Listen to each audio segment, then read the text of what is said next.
Di suatu kota terdapat permainan yang disebut cumi-cumi, karena arenanya berbentuk mirip cumi-cumi.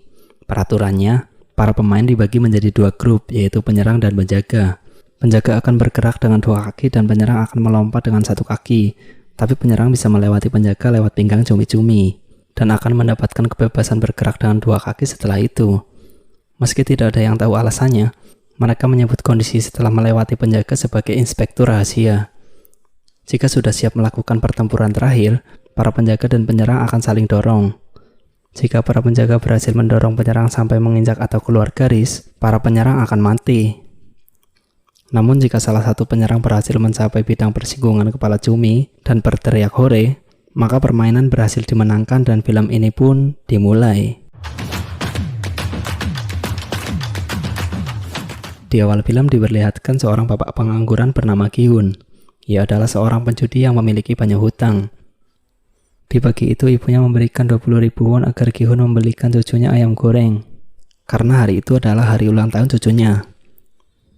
Lalu Gi-hun mengomel karena itu tidak cukup membelikan ayam goreng serta hadiah anaknya. Saat akan pergi, ibunya memberikan lagi 20.000 won kepadanya. Setelah ibunya pergi, ia pun mengambil ATM keluarganya yang disembunyikan di dalam kaleng.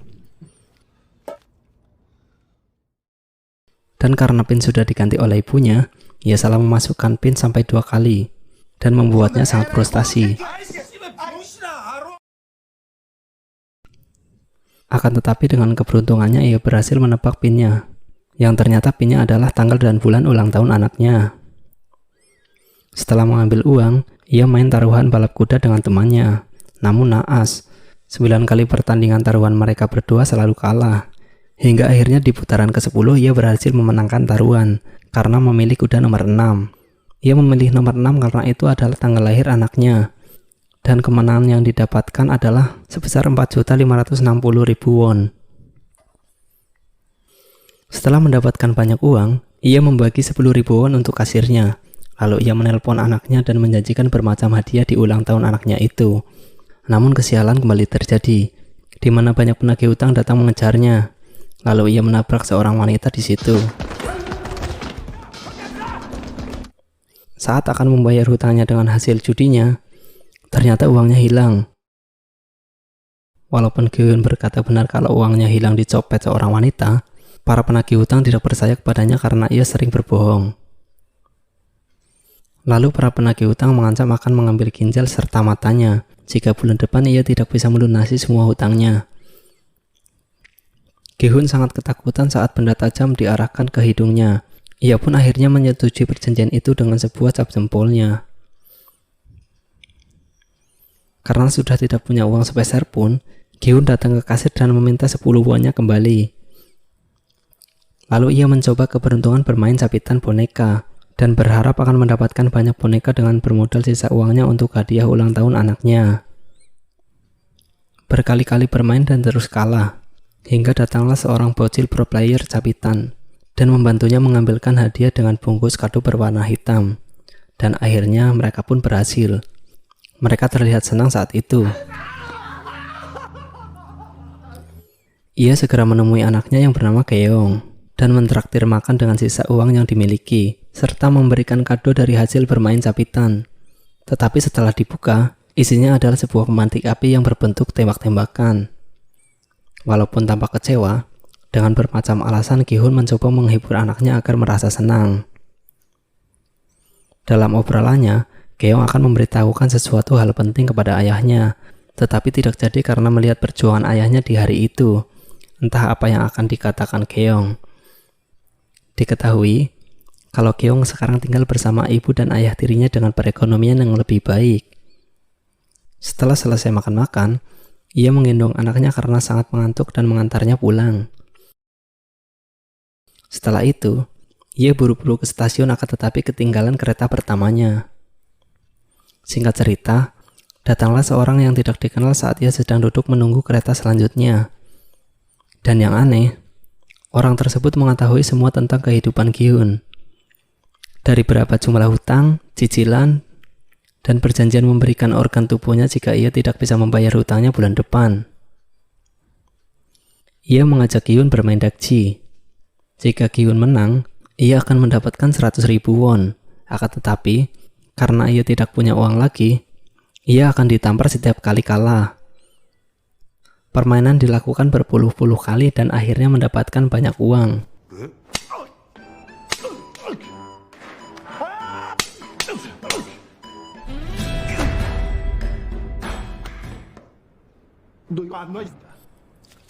Walaupun pipinya sampai memar. Setelah selesai, laki-laki tersebut memberikan sebuah kartu nama agar Gi-hun bisa menghubunginya jika ia tertarik dalam sebuah permainan yang menghadiahkan banyak uang. Seketika laki-laki itu pun pergi dan meninggalkannya. Sebelum sampai rumah, ia mampir ke penjual ikan, di mana yang berjualan adalah ibu dari teman bermainnya waktu kecil. Diceritakan bahwa temannya adalah seorang yang sukses dan sering melakukan dinas luar negeri. Setelah membeli ikan, ia pun segera pulang. Dan saat di rumah, Gi-hun memberikan banyak uang untuk ibunya. Karena curiga, ibunya bertanya kepadanya apakah uang itu didapat dari perjudian atau bahkan mencuri. Namanya juga pengangguran. Saat obrolan itu, ibunya bilang kepadanya bahwa Gi-hun akan pergi ke Amerika bulan depan karena ayah tirinya mendapatkan pekerjaan di sana. Itulah mengapa Gi-hun tidak berani jujur kepada Gi-hun saat makan bersama. Jika Gi-hun menginginkan hak asuh anaknya, ia harus bisa menjadi orang tua yang membiayai hidup anaknya. Jika tidak, ia akan kalah dalam persidangan mendapatkan hak asuh. Ia mulai meratapi dirinya dan memandangi foto kebersamaan dengan anaknya itu. Karena merasa sangat bingung dan kepepet, seketika itu, ia menghubungi laki-laki yang bertemu di stasiun dari kartu nama yang diberikan. Lalu ia keluar rumah dan dijemput sebuah mobil, di mana sopirnya menggunakan topeng dan berhoodie merah. Setelah mengucapkan sandinya, ia pun diperbolehkan masuk. Dan ternyata sudah banyak orang di dalamnya sedang tertidur pulas. Lalu asap bius pun dikeluarkan untuk membuatnya pingsan.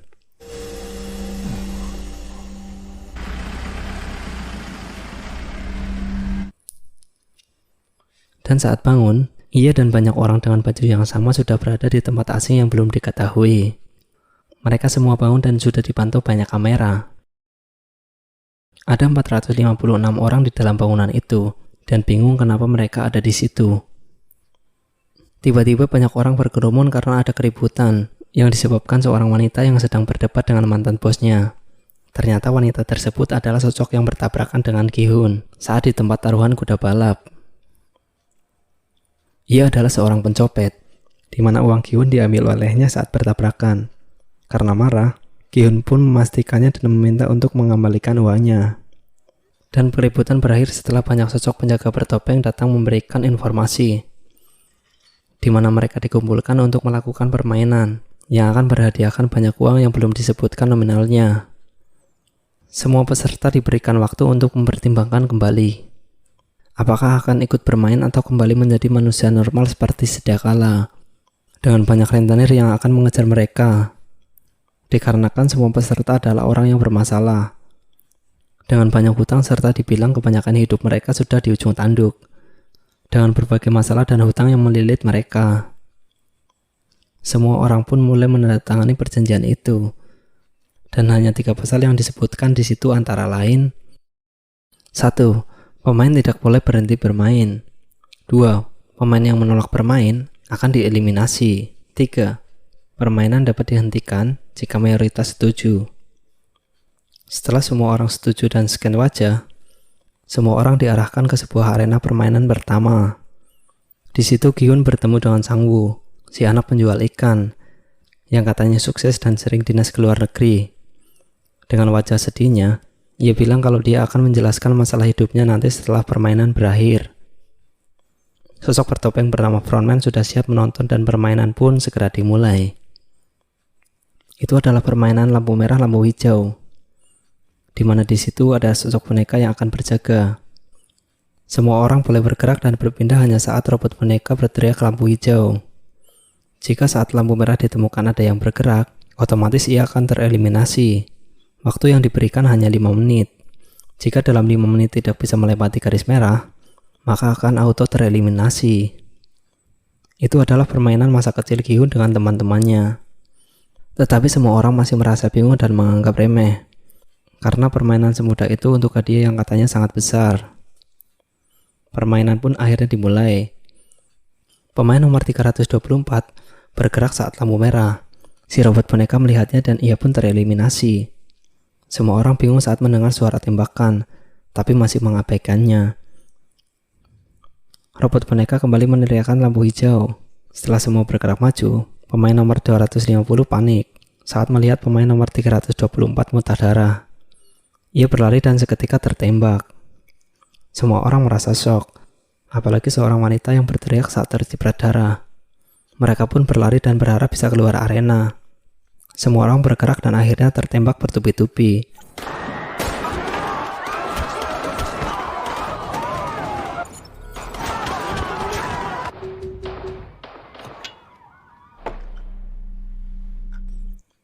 Setelah semua orang diam, peraturan mulai dibaca kembali. Semua orang boleh bergerak dan berpindah, hanya saat robot boneka berteriak lampu hijau. Permainan pun berlanjut walaupun banyak korban berjatuhan. Seorang kakek melewati permainan dengan sangat mudah dan terlihat senang. Sementara pemain lain berjuang dengan kepanikan. Namun Gi-hun masih tetap saja belum berani bergerak dari posisinya, karena masih merasa shock dan takut kena tembak.